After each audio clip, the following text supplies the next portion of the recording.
Hello కానమూకు కథావచనం మోహనవచనం పరిజ్ఞాన హితభాండం నిత్య చదువరి శ్రోతలకు ఆహ్వానం నమస్కారం. చదవదగు నెవ్వరు రాసిన తదుపరి చదివిన వెంటనే మరువక పలువురికి వినిపింపబూనిన అది ఏ పరిజ్ఞాన హితభాండమౌపో మహిళ మోహనవచనమై విరాజిల్లు. పరిజ్ఞాన హితబాండం లక్ష్యం ప్రతివారీ సమాచార హక్కు. ఆస్ఫూర్తితోనే ఇప్పుడు భావావేదన అంశాలుగా కేఆర్కే, కేవీకే, ఎన్వీజీల భావావేదన, అదే దుస్థితి, స్థితి, తీ, లుప్తాలంకారం, ఈ విషయాల్ని మన కానమోకు కథావచనం శ్రోతలకు మీ కానమోకు స్వరంలో ఇప్పుడు వినిపిస్తాను, వినండి. దుస్థితి, స్థితి, తీ, లుప్తాలంకారం, ఇవన్నీ కూడా భావావేదనలు. KRK, KVK, ఎన్వీజీల భావావేదనలు. ఇక విందాము మరి క్రమంగా. మీలో ఎవరు కోటీశ్వరుడు అనే దాంట్లో ఇటీవల శని ఆదివారాల్లో ఒక హెడ్ మాస్టర్ గారి అమ్మాయి బాబాసాహెబ్ అనే బిరుదు ఎవరికి ఉంది అంటే వల్లభాయ్ పటేల్ అనుకొని లాభం లేదని ఆడియన్స్ హెల్ప్ తీసుకుంటే వాళ్లలో కేవలం 26% మంది మాత్రమే అంబేద్కర్ పేరు చెప్పారు. ఈ జనరేషన్ విజ్ఞానం తాలూకు రూట్స్ ఎంతో లోతుకు పోవని, ఇలా పీకితే అలా వచ్చేస్తాయని రుజువు చేసే ప్రోగ్రాం ఇది. అసలు ఈ ప్రోగ్రాం 3 సీజన్స్ నుంచి గమనిస్తున్నాం. క్విజ్ ప్రోగ్రాములంటే సిద్ధార్థ బసు రోజుల నుంచి ఉన్న ఇష్టం వల్ల మనందరం చూడగలుగుతున్నాం.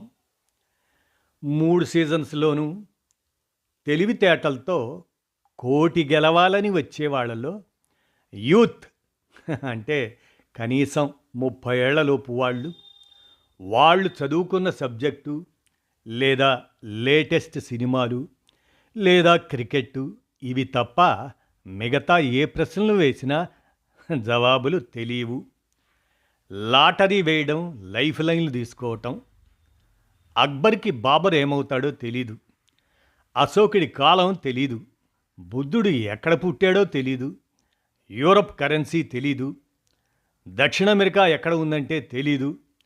హిట్లర్ పేరు తెలుసు కానీ అదే ఆ చిరంజీవి సినిమా వల్ల కాబోలు. ఏ దేశానికి చెందినవాడంటే హిట్లర్ తెలీదు. అసలు ముసోలిని అనేది అది ఒక మనిషి పేరంటే ఆశ్చర్యం వాళ్ళకి. లాస్ట్ సీజన్లో ఎంబీఏ చదివిన ఆమె వచ్చింది. ఆమె అమెరికా కూడా దర్శించిందట. ఆమెకి డాలర్ గుర్తు తెలీదు. రూపాయి గుర్తు తెలుసా అంటే తెలుసు అన్నది.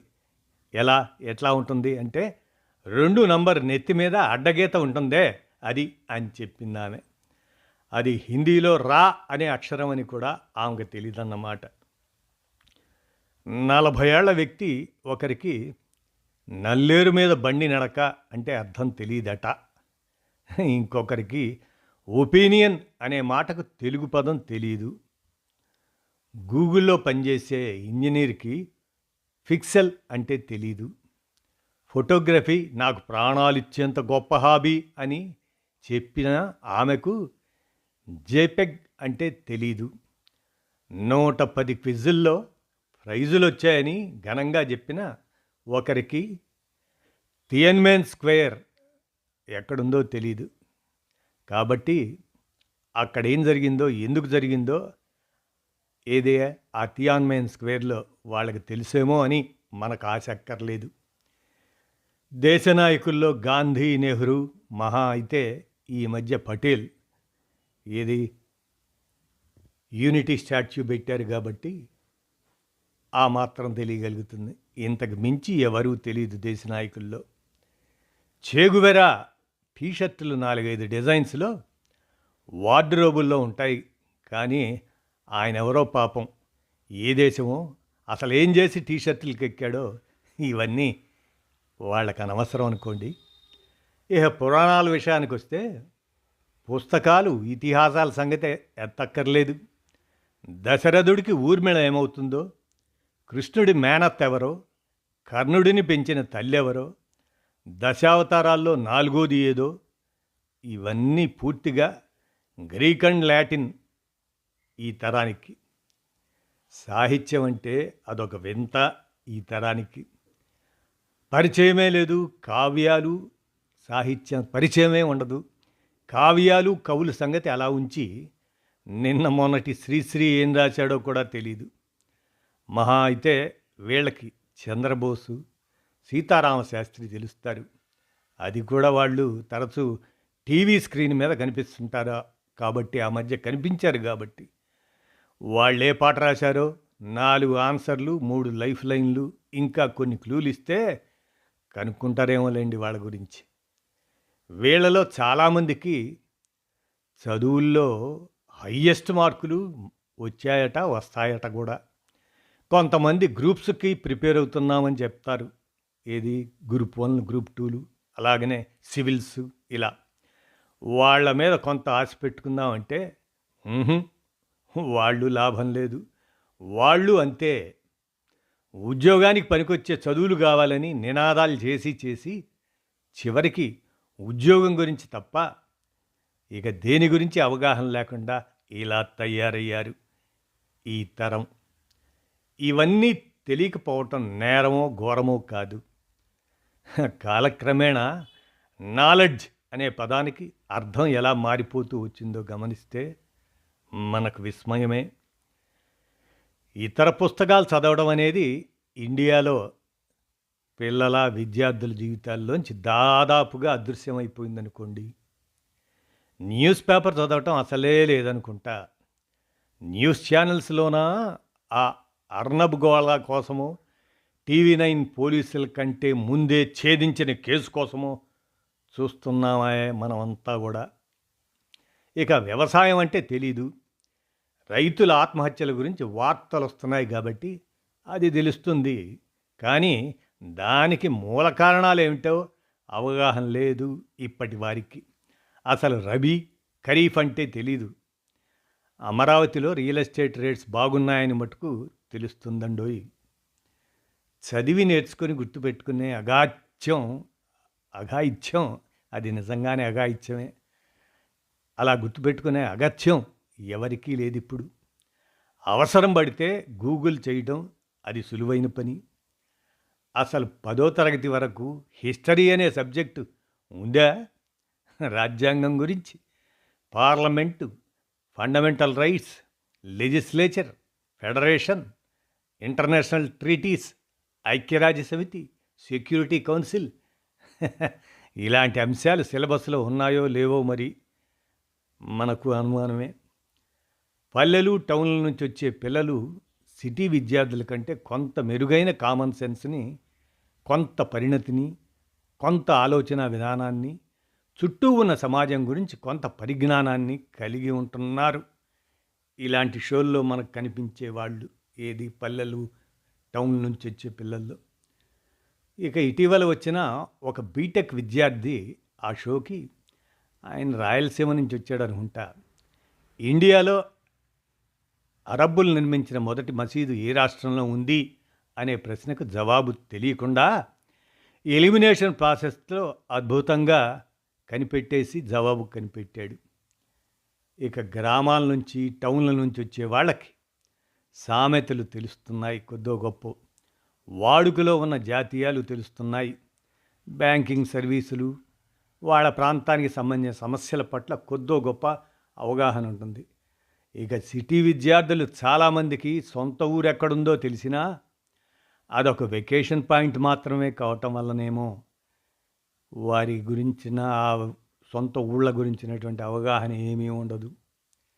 ఇక తెలియని ప్రశ్నకు జవాబు ఎప్పుడైనా తెలిస్తే నిజానికి మనమైతే జన్మలో మర్చిపోలేం. ఓ అవునా అని మనం సంతృప్తిని ప్రకటిస్తాం. ఆసక్తిని కూడా ప్రదర్శించటం ఈనాటి తరం ఆ షోలకు వచ్చేవాళ్ళు చాలామంది చేయటం లేదు. కనీసం ఓ అవునా అనే ఆశ్చర్యాన్ని కూడా వ్యక్తం చేయటం. హిస్టరీ, సాహిత్యం, సంస్కృతి, పొలిటికల్ సైన్స్ ఇవన్నీ చదువుకునే రోజుల్లో బోరింగ్గానే ఉండొచ్చు. కానీ అవి జీవన వికాసానికి మార్గాలు. మెదడు, మనసుల తలుపుల్ని తెరిచే దారులు అవి ఆ సబ్జెక్టులు. ఐఐటీలో సీటు, అమెరికాలో ఉద్యోగం ఈ రెండే ధ్యేయంగా నడుస్తున్న చదువుల్లో చుట్టూ పరుచుకొని ఉన్న మీడియా డామినేటెడ్ వాతావరణంలో ఇంతకంటే విజ్ఞానం ఎలా సంపాదిస్తారులేండి. అసలు వాళ్ళకి మిగతావి చదివే టైం ఉందో లేదో తెలుసుకునే జ్ఞాపకం కానీ తెలుసుకునే ఆసక్తి కానీ వాళ్ళకు ఉండదులేండి. రాజకీయాల గురించి మీడియా కథనాలను బట్టి అభిప్రాయాలు ఏర్పరచుకోవటం తప్ప ఈ దేశం రాజకీయ వ్యవస్థకు పునాదులు ఎక్కడ పడ్డాయో, ఏ పార్టీ ఎటువంటిదో కూలంకషంగా చదివే ఓపిక, టైము ఈ తరాలకి లేవనుకోండి. మరి ఏది ఏమైనా ఇది చాలా ప్రమాదకరమైన విషయం అండి. ముఖ్యంగా 25 లోపు వాళ్ళు గట్టిగా ఆత్మవిశ్వాసంతో జవాబు చెప్పగలిగే ప్రశ్నలు ఏంటయ్యా అంటే, లేటెస్ట్గా చూసే సినిమాలు, క్రికెట్ రంగాలే. స్పోర్ట్స్లో కూడా మిగతావి తెలియదు, కేవలం క్రికెట్ ఇవి తప్పితే. సానియా తెలుస్తుంది, సానియా మీర్జా, కానీ కిడాంబి శ్రీకాంత్ తెలియదు. సైనా తెలుస్తుంది కానీ ధనరాజ్ పిళ్ళే ఎవరో, ఏ ఆటగాడో కూడా తెలియదు వీళ్ళకి. సోషల్ స్టడీస్, సాహిత్యం, సంస్కృతి, సొసైటీ ఇలాంటివి చదవడం వల్ల ఉద్యోగాలు రాకపోవచ్చు, కానీ దృక్పథాలు విశాలమవుతాయి.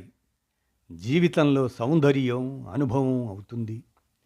మెదడే కాక మనసొకటి ఉందనే విషయం అవగతమవుతుంది.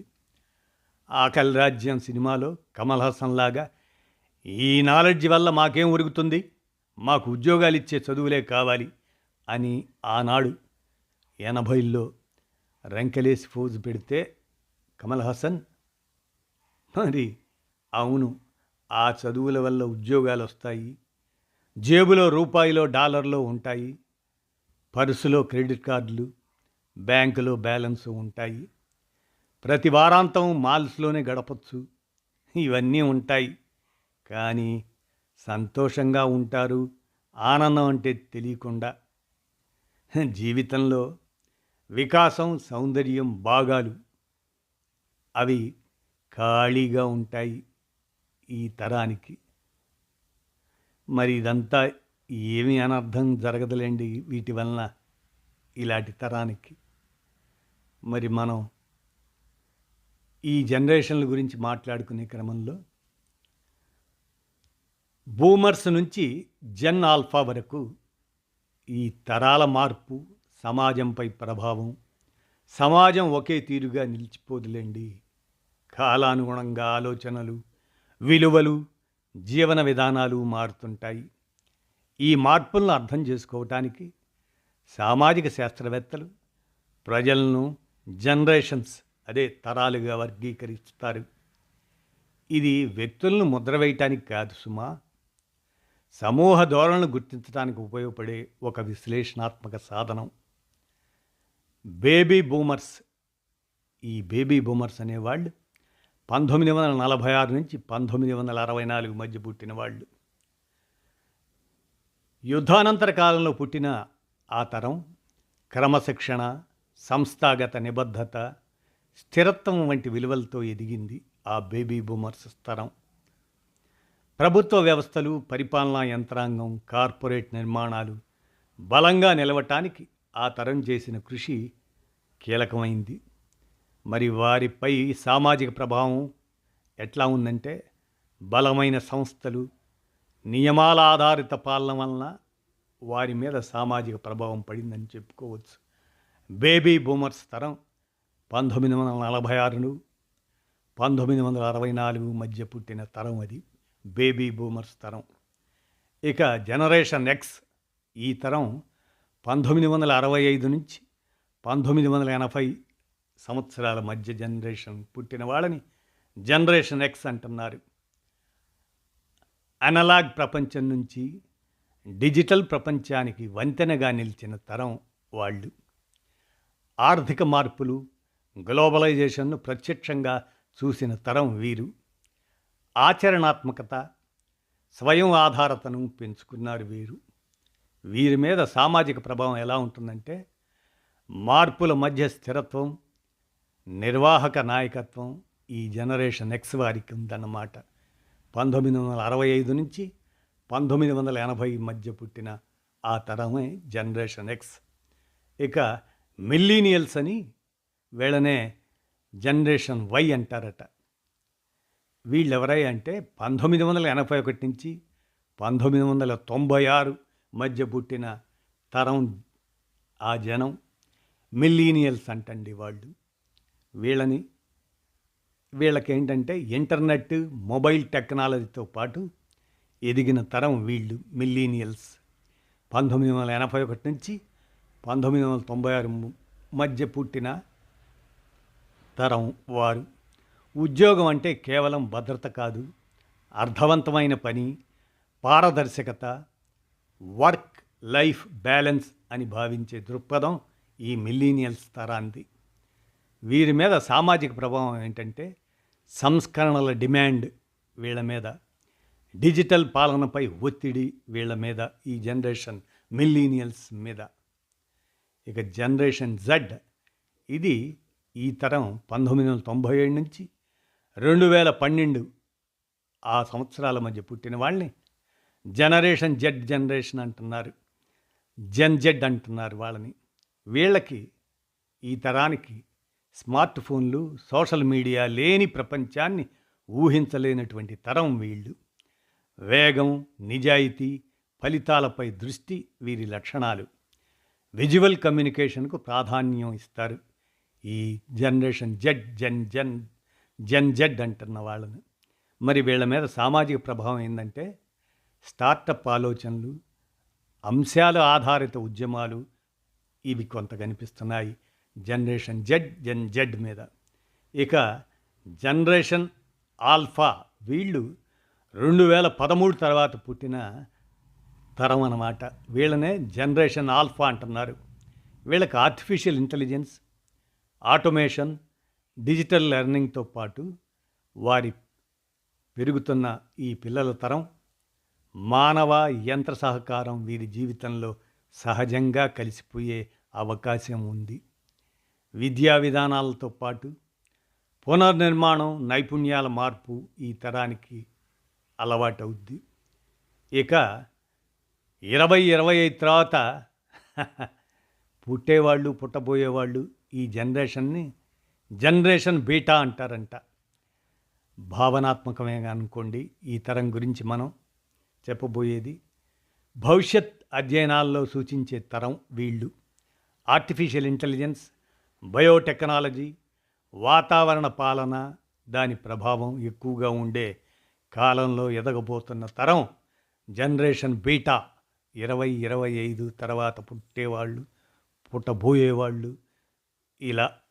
ఇక మరి ఈ తరాల అవగాహన ఎందుకు అవసరం అనేది మనలాంటి వాళ్ళకి అవగాహన ఎందుకంటే ఇది పోలికల కోసం కాదు, పాలసీ, పరిపాలన, విద్య, కార్యాలయ సంస్కృతి, వాటి రూపకల్పనకు అవసరం. మనం ఒక తరం విలువలు మరో తరానికి సరిపోకపోతే విధానాలు విఫలమవుతాయి. ఇక ఇలాంటి క్రమంలోనే ఈనాటి పరిస్థితి చూస్తే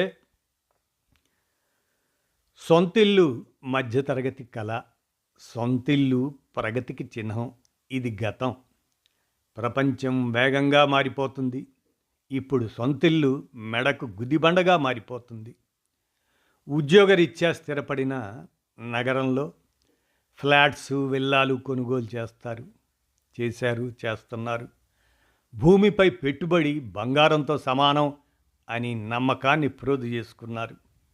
నిజమే, ఇది గత అనేక సంవత్సరాలుగా వాస్తవ రూపం దాల్చింది. మరి రియల్ ఎస్టేట్ ధరలు క్రమంగా పెరుగుతూ వచ్చాయి. దీనికి కారణాలు అనేకం ఉండొచ్చు. ముఖ్యంగా జనాభా క్రమంగా పెరుగుతూ వచ్చింది. గత అనేక సంవత్సరాలుగా ఆర్థిక వ్యవస్థ పాజిటివ్ గ్రోత్ను కలిగి ఉంది. సాఫ్ట్వేర్ ఉద్యోగాల వెల్లువ, భారతీయులు పెద్ద పెట్టున విదేశాలకు వెళ్ళి బాగా ఆర్జించే అవకాశం వచ్చింది. సాఫ్ట్వేర్, బ్యాంకింగ్ ఇంకా ఇతరత్రా సేవల రంగం బాగా విస్తరించింది. 1995 అంటే 30 ఏళ్ల నాటి మాట. అప్పటికి కొంతమంది ఈ హైదరాబాద్ నగరంలో వెస్ట్ మారేడుపల్లిలో ఉన్నటువంటి జనం శిల్పారామంలో హస్తకళ ప్రదర్శన, హైదరాబాద్ విషయంగా చూస్తే కైనెటిక్ హోండా స్కూటర్పై బయలుదేరటాలు, జూబ్లీ హిల్స్ పెద్దమ్మగుడి క్రాస్ నుంచి శిల్పారామం దాకా ఉన్న చిట్టడవి, ఇప్పుడు గజం దూరానికి ఒక ట్రాఫిక్ జామ్. బెంగళూరులో ఎలక్ట్రానిక్ సిటీ, కోరమంగళ, వైట్ఫీల్డ్, మరతహళ్ళి, పూణే, ఢిల్లీ, చెన్నై, అమెరికాలో సిలికాన్ వ్యాలీ, ఆస్టిన్, సీటెల్, ఇలా లిస్టు పెద్దదే ఈ తరాలకి ఇప్పటి పరిస్థితుల్లో. గత 30 ఏళ్లలో సాఫ్ట్వేర్ ఆధారిత నగరాలు ప్రపంచమంతా వెలిశాయి. రాజకీయ అవినీతి మరి మౌర్యుల కాలం నుండి ఉందనుకోండి అని అంటున్నారు. కానీ సరళీకరణ తర్వాత అంటే 1991 నూతన ఆర్థిక సంస్కరణలు వాటి నుంచి ఇది విశ్వరూపం దాల్చింది. అవినీతి సొమ్ము అంటే బ్లాక్ మనీ పెట్టుబడికి అనుకూలం రియల్ ఎస్టేటు. హైదరాబాద్ చుట్టుపక్కల భూముల ధరలు పెరగటానికి ఇది ఒక ప్రధాన కారణం. మార్పు ఒక్కటే శాశ్వతం. ప్రపంచం ఎప్పుడూ మారుతూ ఉంటుంది. ఇప్పుడు అది మరింత వేగంగా మారుతుంది. Change is the law of life. కృత్రిమ మేధ ఉద్యోగాలను తినేస్తుంది. వాస్తవాలను చెబితే తల 1000 ముక్కలవుతుందన్న శాపం ఉందేమో తెలియదు. కానీ మన మీడియా నిజాలు మాట్లాడదు.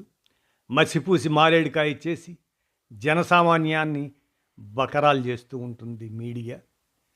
జనవరి 2025 నాడే ట్రంప్ పిచ్చోడు అని అనుకున్నాం. కాదు, ఏదో వయసురీత్యా వచ్చిన బీపీ ఆవేశం కాదు ట్రంప్ది. మీడియా చెప్తున్నట్లు ట్రంప్ చర్యలు తాత్కాలికం కాదు. 4వ పారిశ్రామిక యుగపు ప్రసవ వేదనది. ఇప్పటిదాకా ఒక తీరు, ఉద్యోగాల తీరు ఇకపై వేరు అని లేదు. మార్చి 2025 ఆ నెలకంతా ట్రంప్ కళ్ళు తెరుస్తాడు. మనాళ్ళు లేకపోతే అక్కడ హోటల్స్ నడవు, అమెరికాలో గ్యాస్ స్టేషన్స్ నడవు అని మీడియా ఉదరగొట్టింది. ఇప్పుడేమైంది? ట్రంప్ మరింత కఠిన చర్యలు చేపడుతున్నాడు. ఒక్క అమెరికాలోనే ఈ సంవత్సరం కృత్రిమ మేధ వల్ల 11 లక్షల మంది ఉద్యోగాలు పోగొట్టుకున్నారు. ఉద్యోగంలో ఉన్నప్పుడు లోన్ తీసుకొని ఇల్లు కొన్నవారు ఇప్పుడు ఏం చేస్తారు?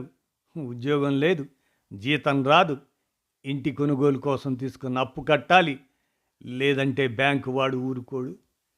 ఏముంది, ఇల్లు అమ్మేస్తే సరి అనుకుంటున్నారా? అమ్మాలంటే కొనేవారు ఉండాలి కదా.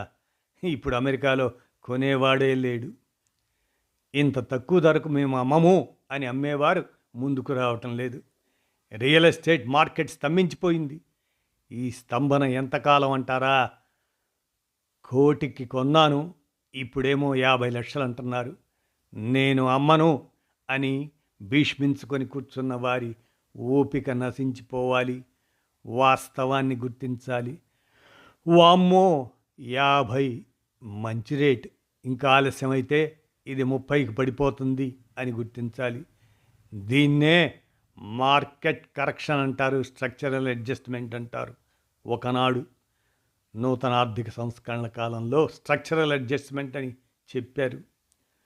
అప్పుడే తిరిగి రియల్ ఎస్టేట్ రంగానికి ప్రాణం వస్తుంది. ఇప్పుడు గనక మనం ఆ విధానాన్ని కనుక పాటిస్తే, కొత్త చోట అంటే మరో నగరం, మరో దేశంలో ఉద్యోగం వచ్చే అవకాశం. కానీ సొంతింటిని వదిలి ఎలా వెళ్ళాలి? ఇదేమో అమ్ముడు పోదు. అందరికీ ఉద్యోగాలు ఊడుతుంటే అద్దె కోసం ఎవడొస్తాడు? సొంతిల్లు ఇప్పుడు ఈ మెడకే గుదిబండ. ఒక పక్క జనాభా తగ్గిపోతుంది, ఉద్యోగాలు తీరు మారుతుంది. ఇలాంటి స్థితిలో రియల్ ఎస్టేట్ మార్కెట్ ఎలా ఉంటుంది? కేవలం అమెరికాలోనే కాదు, ఇండియాలో కూడా స్టార్ట్ అయింది. హైదరాబాదులో నివాస గృహాలంటే ఫ్లాట్స్, విల్లాస్ లాంటి వాటి అమ్మకం 25% పడిపోయింది. పూణేలో 20%, ముంబైలో 18% పడిపోయింది. కొన్ని చోట్ల మినహాయించి దేశమంతా ఇదే పరిస్థితి. ఇన్ఫోసిస్ పెద్ద కంపెనీ, వీరికి ల్యాండ్ అమ్ముకోవాల్సిన పరిస్థితి ఏంటి? బెంగళూరులో 53 ఎకరాల భూమిని ఇన్ఫోసిస్ కేవలం 250 కోట్లకు అమ్మిందంట. ఇది మార్కెట్ వాల్యూలో 30%. ఇంత తక్కువ ధరకు అంత పెద్ద కంపెనీ ఎందుకు అమ్మింది? అమ్మాల్సిన అవసరం ఏమిటి? ఉద్యోగాల కల్పన కోసం ప్రభుత్వాలు భూములు ఇస్తే దాన్ని అమ్ముకోవచ్చా? ఈ ప్రశ్నలు మనం అడగం. ఎందుకంటే మన కాలక్షేపం కోసం మసాలా టాపిక్స్ ఉన్నాయి కాదు, తెచ్చి పడేస్తారు. 2 ఏళ్ళు అయిందా నేను బంగారం కొనండి అని మనందరం ఎవరికి వాళ్ళని చెప్పుకున్నాం. అప్పుడు 60,000, తర్వాత అది 90,000కి చేరినప్పుడు మీడియాలో విషప్రచారం, త్వరలో బంగారం ధర 40కి పడిపోతుందని. మెసెంజర్లో ప్రశ్నలు, నిజంగానే పడిపోతుందా సార్ అని. అయ్యా, అది మ్యూచువల్ ఫండ్స్ వారి కోసం రాసిన విషపు వార్త, వాస్తవానికి సంబంధం లేదు అని మనం అప్పుడు చెప్పాం. ప్రతిరోజు కేవలం బంగారం ధరపై మెసెంజర్లో 20 మంది దాకా మెసేజ్లు. ఇప్పుడేమైంది? 40కి పట్టం కాదు, 140,000కి పెరిగింది. అది మీడియాకు శాపం ఉందని. ఇంతకీ బట్టల చర్చలు ఏమైనా కొలిక్కి వచ్చాయా స్వామి? ఏది బట్టలు వేసుకునే బట్టల మీద ఏదో ఒకటి తేల్చండి. ఫేస్బుక్ ఓపెన్ చేస్తే చూడలేక చస్తున్నాం. అది సరే, ఐబొమ్మ రవిని వదిలేశారా ఏంటి? ఆ మధ్యలో ఆయనకు మద్దతుగా యమా పోస్టులు.